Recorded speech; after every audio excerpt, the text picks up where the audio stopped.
Hello, welcome. In this video, I'll answer the question how to access the hidden apps on your Samsung Galaxy S25.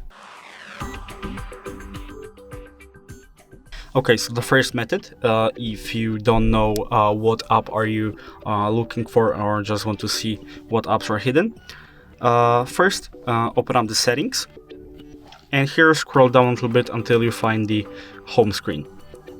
And here you have to go down until you see the hide apps and home apps screens. And here, if you have any apps hidden, they will be checked right just like that. And if you want them deleted from the hidden apps section, just press the little minus icon on the app icon here in the top menu, like I did before. And if you know what app are you looking for, you can just go to Play Store. And for example, if you know that your Facebook is hidden, you can just type Facebook and it will be shown as installed. You will get the uninstall and open a prompt. So we're done for the video. If you considered it helpful, leave a like, subscribe, and thanks for watching.